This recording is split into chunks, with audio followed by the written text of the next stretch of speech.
Provinsi Kalimantan Barat memiliki 14 kabupaten kota. Salah satunya adalah Kabupaten Kuburaya.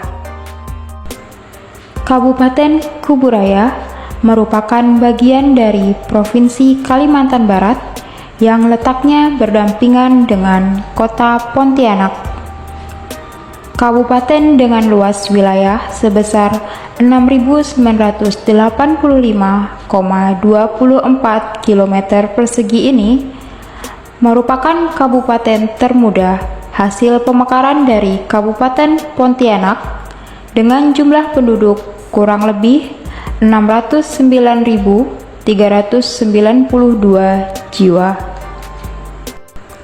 Meskipun demikian, jumlah penduduk miskin Kabupaten Kuburaya terhitung sebesar 24,39 ribu jiwa atau sekitar 4,12%. Investigasi kami pada bulan Maret 2023 di salah satu kecamatan yang ada di Kabupaten Kuburaya mengantarkan kami bertemu dengan keluarga Bapak Suganjar. Investigasi yang kami lakukan untuk mengetahui keluarga kurang mampu yang tidak mendapatkan bantuan atau sedikit menerima bantuan dari pemerintah.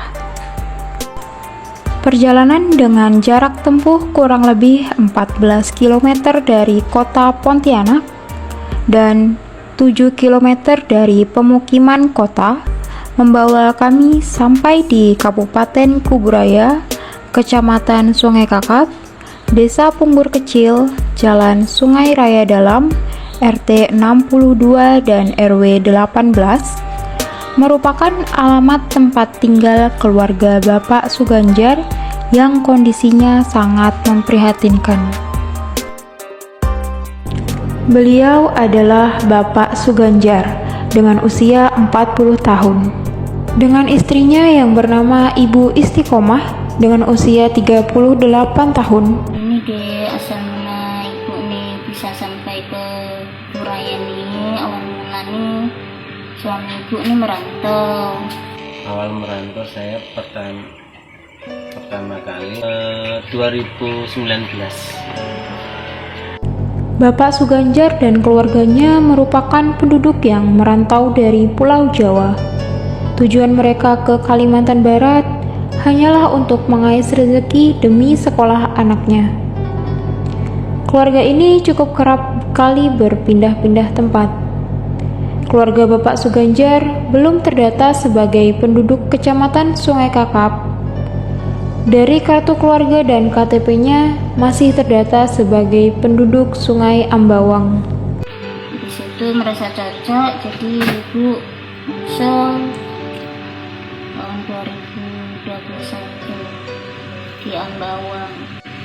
Karena itulah anak saya ada sakit, jadi saya jadi kakak Kuburaya lah. Saat tinggal di Sungai Ambawang, anaknya, Faruk, sempat dirawat di rumah sakit dan biayanya terbantu oleh salah satu program kerja pemerintah, yaitu JPKP atau Jaringan Pendamping Kebijakan Pembangunan, dan juga ada galang dana oleh seorang dokter.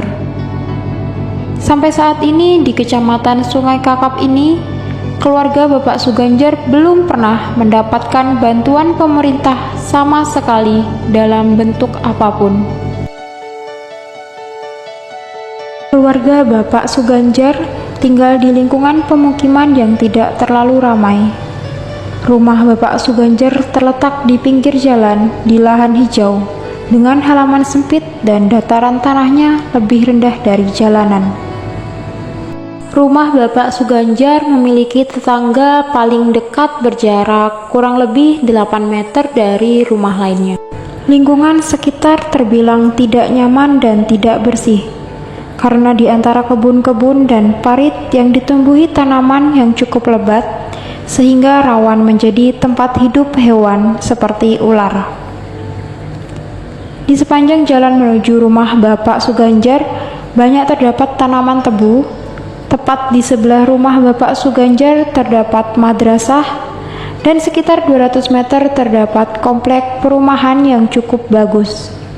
Lalu juga terdapat beberapa keluarga yang juga tinggal di lahan hijau dengan kondisi rumah yang masih cukup baik. Hal ini memperlihatkan perbedaan yang sangat mencolok antar golongan masyarakat yang masih berada dalam satu wilayah.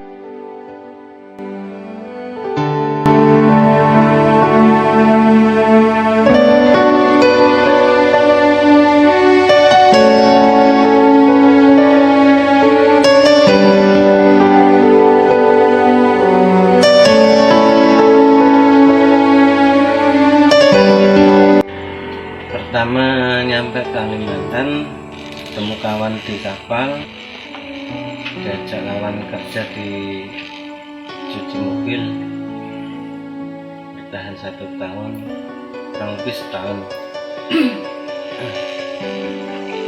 Nah, lepas itu kerja di gudang plastik di Ambawang.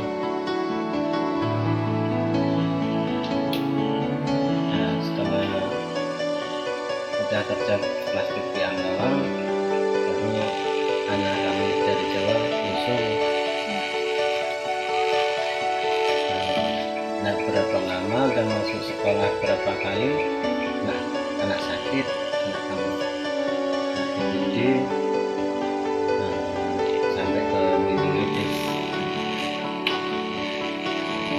Selanjutnya karena dari rumah sakit, berobat di rumah sakit belum ada perubahan, akhirnya berobat di kampung. Kalau bantuan yang di rumah sakit itu ya dari mana-mana itu banyak. Ada mereka yang sudah sembuh dari keluarga pasien yang lain, mengasih bantuan dari dokter sendiri, dari perawatnya, sampai untuk pembiayaan pelunasan rumah sakit itu ada bantuan pengarahan dari JPKP untuk membuat proposal ke bupati. Ada tawaran kerja di kebun, jadi anak saya sekolah lah di situ. Tahu-tahu kerjaan tuh habis, mungkin bosnya bangkrut atau gimana lah. Akhirnya kita ke kota lagi, jadi jauh lah sekolah anak kami. Kebun yang dimaksud oleh Ibu Istiqomah yaitu Jalan Parit Sarim, Desa Punggur Besar, yang mana bertepatan juga dengan lokasi sekolah Faruk di SD Negeri 35 Sungai Kakap. Setiap Senin sampai Sabtu, Ibu Istiqomah dan Faruk rela berpisah dengan Bapak Suganjar. Mereka menginap di rumah orang yang dipanggilnya paman. Untuk pergi ke sana memerlukan biaya yang tidak sedikit, karena sekali pergi mereka harus menumpang di rumah orang selama seminggu. Untuk pemberangkatan Faruk sekolah itu Senin pagi biasa. Senin pagi jam 6 itu kami udah jalan sana, langsung sampai kurang lebih jam 7 sekolahan. Untuk seminggu, Sabtunya kira-kira pulang sekolah jam 10 jam 11 saya jemput dari sini ke sana, jemput mereka. Kan tiap hari, kalau tiap hari ya nggak mampu, nggak jadi kerja. Untuk bekal mereka lumayan sih. Untuk bekal duitnya aja udah 300-an. Belum. Itu udah harus sedia beras, ya makan, bumbu. Di sana tuh belanjaan mahal. Jadi kalau pas ada ongkos ya bisa masuk sekolah. Kalau tak ada ya kami cari seorang belajar di rumah. Itu pun udah izin sama guru kelas anak kami. Beginilah kondisi rumah yang ditinggali keluarga Bapak Suganjar. Status rumah yang ditinggali keluarga Bapak Suganjar merupakan rumah kontrak dengan harga 200.000 per bulan. Rumah tersebut berdiri di lahan hijau tepi jalan Sungai Raya Dalam, Desa Punggur Kecil. Atapnya berupa seng bekas, dindingnya sebagian dari kayu papan, sebagian lagi dari seng bekas, dan ada juga yang dari plastik. Lantai rumah Bapak Suganjar juga terbuat dari kayu papan. Rumah dengan luas sebesar 4 kali 5 meter ini begitu sempit dengan jumlah ruangan yang hanya ada 2. Dapur yang menyatu dengan ruang tengah dan 1 tempat tidur. Kalau bocor tuh ya bukan lagi bocor, kempes. Lebih dari bocor. Cuman ada tempat yang nggak bocor tuh, yang pas satu kasur itu. Pas untuk kami tidur. Kalau yang lain nih nggak bisa ngelak dari air.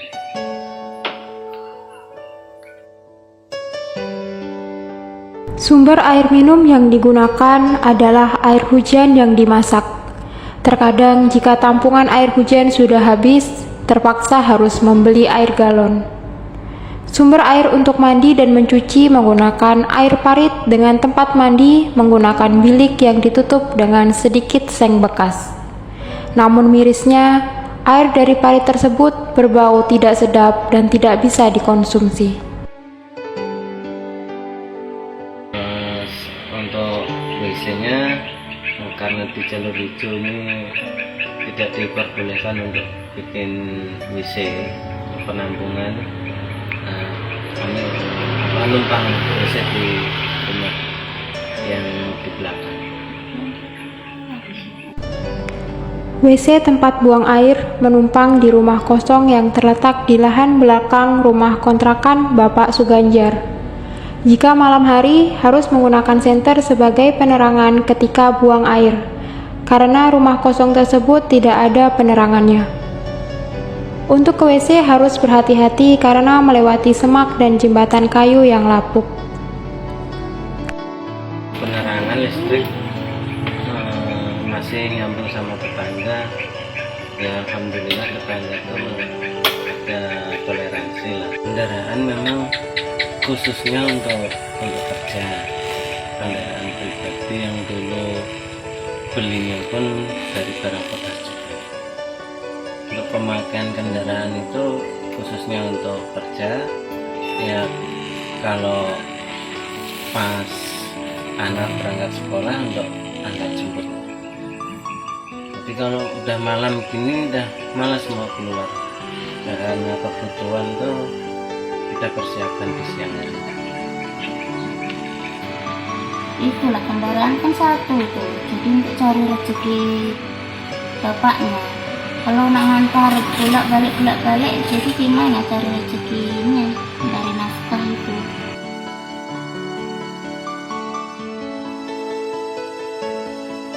Bapak Suganjar menumpang penerangan dari listrik tetangga.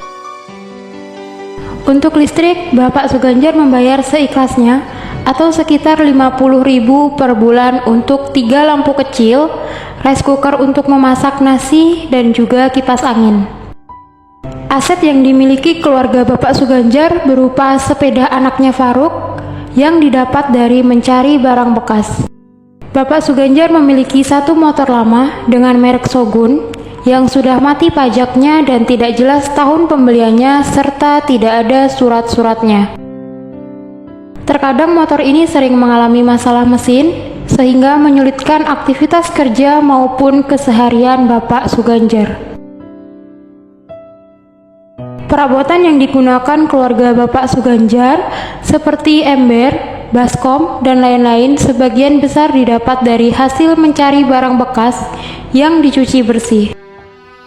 Untuk alat elektronik yang dimiliki juga merupakan barang bekas yang diperbaiki oleh Bapak Suganjar lalu digunakan kembali. Kesehariannya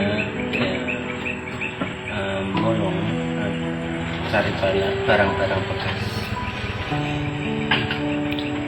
Berangkat pagi jam 8 sampai ya kadang sampai malam juga jam 5 baru pulang.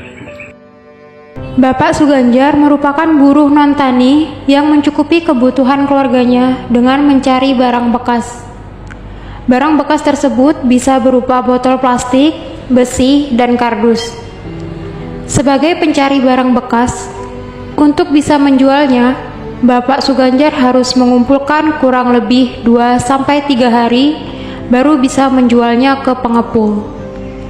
Biasanya untuk memilah jenis barang bekas dilakukan di halaman di depan rumah dan dibantu oleh istrinya.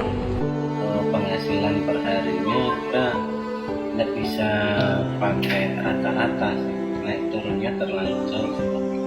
Kadang mendapat 15.000, kadang kalau pas lagi ada keberuntungan ya bisa sampai 100. Penghasilan Bapak Suganjar tidak menentu, kisaran 300.000 sampai 500.000 per bulan. Tidak jarang Bapak Suganjar menerima pekerjaan panggilan seperti membantu memotong ayam di pasar, membetulkan barang elektronik, dan panggilan urut. Sedangkan Ibu Istiqomah tidak bekerja dan hanya mengurus rumah tangga dan juga anaknya, serta mengelola uang yang diterima dari Bapak Suganjar untuk memenuhi kebutuhan sehari-hari. Total pengeluaran keluarga Bapak Suganjar selama 1 bulan kurang lebih 1 juta, yang sudah termasuk bayar kontrakan rumah sebesar 200.000 per bulan, biaya pendidikan anak, listrik sekitar 50.000 per bulan, sembako, dan kebutuhan lainnya seperti sayur dan lauk. Pendapatan yang dimiliki keluarga Bapak Suganjar seringkali tidak mencukupi pengeluaran kebutuhan rumah tangganya, sehingga sering hutang ke bos, orang yang membeli barang bekas hasil Bapak Suganjar.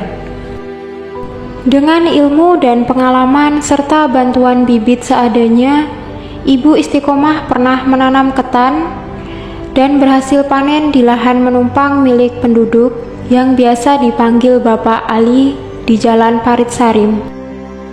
Harapan Ibu Istiqomah hasil panen ketannya dapat membantu perekonomian keluarga mereka, juga sebagai uang jajan Faruk yang jarang sekali jajan ketika di sekolah.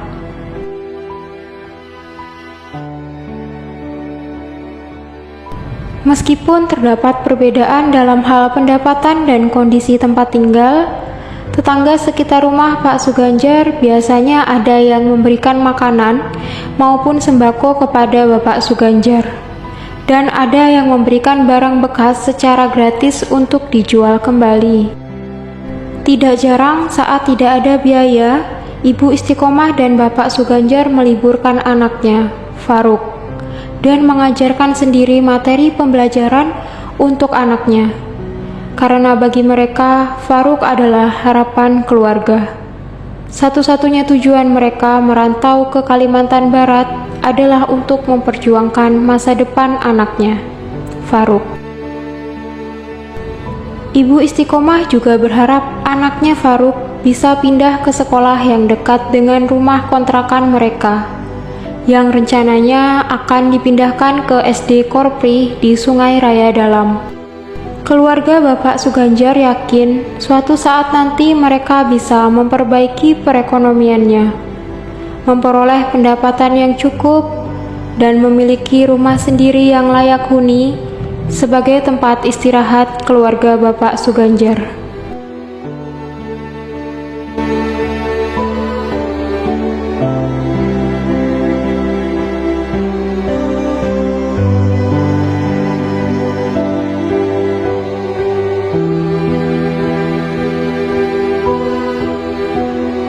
Assalamualaikum.